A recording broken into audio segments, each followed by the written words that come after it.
It's the Britt Rochelle Show. Do-do-do-do, do-do-do-do-do-do-do. That's me. Ja zauważyłem, że Miśka daje szaleje, bo w końcu nie o niej mówiłem.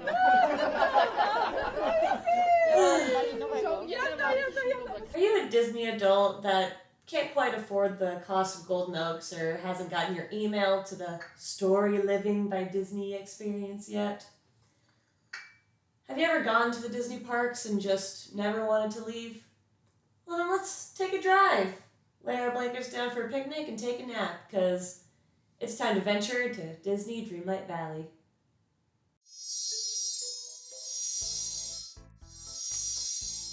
You've awakened in Dreamlight Valley, a magical, mystical, almost Disney world without the rides, but with all the magic and wonder and darkness and despair. Wait a second, what happened here? Maybe I forget. Right, those purple spiky little jerks are all over the place, and it's caused a mass event known as the Forgetting. That's caused all of these different Disney characters to completely leave the valley and forget everything that's ever happened there. All their friends, all their happiness, they're just poof, gone. And it's now your job to make sure that they're not forgotten. It is your job, through hard work, perseverance, and friendship, to get all your friends back.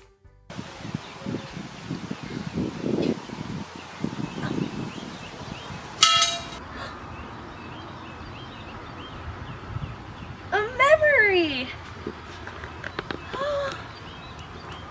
I remember that movie. Oh, it's so good. I love you, Disney. And I love you. That's right, it's literally your mission to make sure these Disney cartoons are never forgotten. Literally evil genius just wrapped up in a bow and stamped with the Disney seal. To get all these new characters back, well, where are you supposed to go? The castle, of course, at the center of the universe, just like every other Disney park. Once you access the castle, you'll have an option of up to 3 starter realms. You can go to Toy Story, Moana, or Ratatouille and get one of their main characters back to your valley. When you visit their realm, they'll assign you a series of tasks to do for them. Then you can invite them back to the valley, pay Scrooge McDuck a small fee, and then there they are in your valley. But how to get access to that castle, you may ask? Well, there's multiple different kinds of currencies in Disney Dreamlight Valley. One of which is star coins, which you can get from selling stuff to Goofy. He's one of your starter characters. You can also dig around like a meerkat and find coins that way. Or the old-fashioned way, just fulfilling quests. Sometimes you'll get rewarded with coins, sometimes you'll get rewarded with other things. Just have to roll the dice and see what you get. But to access the castle, you need something called Dreamlight. A magical, mystical, whatchamacallit, that Merlin tells you all about. To get the Dreamlight, you fulfill tasks and chores assigned to you not just by the game, but by other characters. You can befriend your Disney pals by giving them gifts, just having idle conversation with them, or doing stuff around the community like cleaning up those night thorns, breaking up rocks, which also gets you minerals for crafting. Really is a lot to this game, admittedly. As with most modern games, there's also a premium currency that can help you buy special event-related items in the premium store.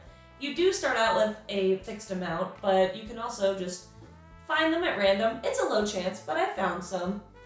But the real way you get that premium currency is spending that real-world money. I refuse to do that. The game's included on Game Pass. Fuck you, Disney. Between my 3 starter realms, I obviously went with Ratatouille because I'm a food lover and I love Remy. I've got a soft spot in my heart for Remy. But these 3 starter realms are the only ones you'll have to choose from. Also, you will need Dreamlight to access the other ones. That's just an ongoing thing. But alongside the 2 that you didn't choose from, there's a multitude of others. And if there's any indication from the blank plaques or the roped off sections of the castle you can't access, there's going to be future updates and even more realms to visit. So we just gotta stay tuned. So the key here is the more you play the game, do your chores like harvesting, planting crops, being friends with your Disney pals, The more you play the game, the more Dreamlight you'll earn, the more realms you'll visit, and then the more Disney pals in your little village. Sounds just darling, isn't it? And not a demanding time suck. Start off with Merlin, and then you meet Scrooge McDuck, and then you meet Goofy, and you meet Mickey Mouse in there somewhere, but you basically have to go in his house to meet him. And it's actually kind of sad. No one's mentioned Donald yet, which is actually kind of concerning. And Mickey Mouse has a bit of depression around him because one of the victims of the forgetting was actually Minnie. She just disappeared one day and he has no idea where she is. It's really sad. Poor Mickey. As sad as it is, and as close as I'm starting to feel to these Disney characters, because they're not just friends of Mickey Mouse, it's not just a dude in the suit. It is Mickey Mouse that you're interacting with. But I will say, with how some of the animations come off and the way things jump, sometimes I think the game should be called Disney Uncanny Valley. No, I am actually being serious though. In some Goofy animations, even he looks like more of a goober than he actually is, which is saying something, cause it's Goofy. The best way I can describe the gameplay is that Disney made Animal Crossing, but gave you way more stuff to do and way more incentives to actually spend your time in the game. Things like a myriad of side quests from your friends, immense furniture options, which sure, Animal Crossing also has. But are you buying them from Scrooge McDuck? No, you're not. Though I would argue Scrooge McDuck is, in my theory that I'm working with here, the placeholder for Tom Nook. You're not indebted to him when you show up. You literally start off with some money and you're off to the races. But he is your main source for resources like cool outfits and furniture and all that jazz. And you do have to pay him if you want to upgrade your home. I'm just saying. It's very Tom Nook of him. Or maybe it's Tom Nook is copying Scrooge McDuck. Copyright wars are weird. Though I will say the most Animal Crossing thing about the game is that you start off with a ton of chores. I wasn't exaggerating when I said that the valley is littered with those night thorns. Just thick, ropey, purple, thorny bush things all over the valley that you have to painstakingly remove individually just so you can get from A to B. I don't know if it's as bad as pulling weeds in Animal Crossing, but it's still pretty bad. This is yet another game where you can't jump, which is highly frustrating and makes the world way less traversable than I would like it to be. But if you fill your energy bar up an extra amount, you will be able to land surf all over the valley. It's pretty cool. It takes the place of sprinting, I guess, and you can do it by eating extra tasty treats. You get some starter foods like chocolate chip cookies and apples, but as you explore the realm and yes, visit Remy, because you can raid his kitchen, and it would have been wonderful if I had an empty inventory, but I have limited space and multiple side quests. But once you get those ingredients, you can put them together in your kitchen or any kitchen you encounter and cook up special treats that are ranked by stars, and the higher the stars, the more yellow your energy bar fills up. If it's filled up with blue, then you can just do your normal stuff like mining and digging holes and gardening, just walking around. But if it's filled with yellow, you can land surf.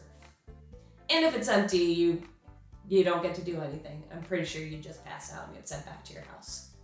Seriously, if you like games with, I'm gonna call it the recipe, the food crafting mechanic, like I do, you'll definitely want to start off with Remy and go in with an empty inventory and just load up on ingredients.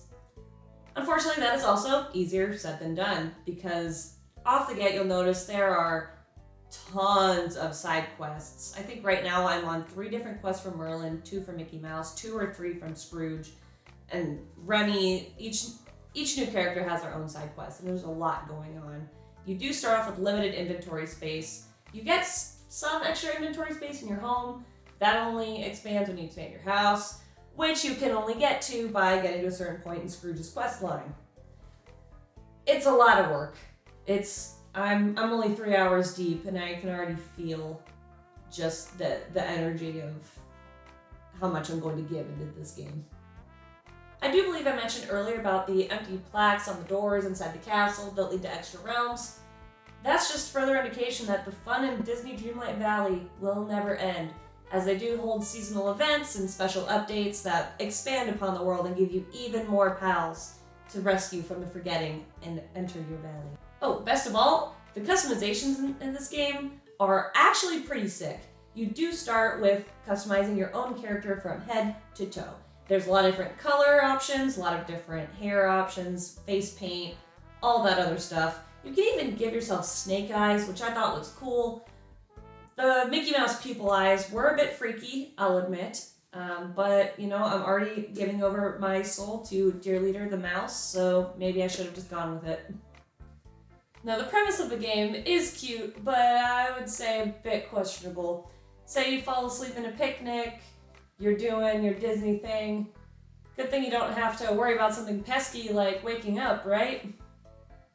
After spending all that time in your little Disney fantasy? I wouldn't want to.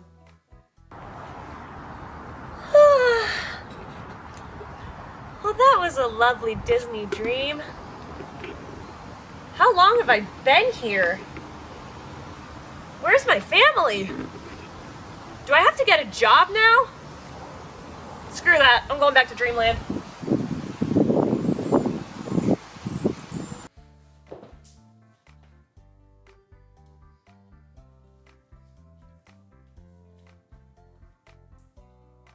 Nope, yeah, this is it. This is the hat. This is my look now. This defines me. You can also deck out your house in understated or super opulent Disney fashions. Some are marked with the Mickey Mouse stamp of approval, and some are just super pretty, unique, or tailored to whatever Disney, Star Wars, everything is Disney now event that's going on. A lot of the furniture you can even put outside, and should put outside. That partner statue isn't going to fit in your tiny little living room. Yeah, just about the whole world is customizable. You can even pick where your buddies' houses go. I put Remy right in front of his restaurant because I thought that was convenient, but I'm sure I'll find fun and creative spots for all my new friends. And of course, scoring this whole adventure is a mystical, magical tinkling of bells, sprinkled in with some Disney tunes like the Mickey Mouse March, and even When You Wish Upon a Star. Damn it, I hate how that song always gets me. I genuinely tried to hold back my enthusiasm for this game. I like Disney a little bit too much. I wanted to make this way more cynical than I already did. But it's just fun. I really enjoy it. The incentives for playing are plentiful. There's lots of side quests to keep you interested. Yes, I do like befriending the Disney characters. It itches that nostalgia in a way that few other things can. And I just want to spend hours into this game. I can't help it. The game has strapped on my goggles of nostalgia way too tight, and I don't want to take them off because I'm enjoying the ride far too much. It also has almost all of my favorite game mechanics, like resource management, cooking, crafting, Disney friendship, and that's how you get your progress, is becoming friends with the Disney characters, so there's sort of a social aspect. Haven't unlocked multiplayer yet, but we'll cross that bridge when we get to it. I'm waiting for that first-person shooter update, though. As cynical as I am, this game is far too amusing, entertaining, and just joy-making not to rank it 8 out of 10 peaches. If only the characters just didn't look so weird, and I knew how to read. But I want to hear from you guys. Have you played Disney Dreamlight Valley? Is it worth it to get to the multiplayer? What are you doing with your valleys? You let me know on all my socials, and please don't forget to miss my live stream. I do stream this game, and we have a great time. I've got all my platforms on BrittRochelle.com or BrittRochelle.card.co. If you follow the rabbit hole, hey, that's fitting. There's an Alice in Wonderland thing going on right now. Follow that rabbit hole, and I'm sure you'll find something you like. And don't forget to tell your friends, and stay peachy.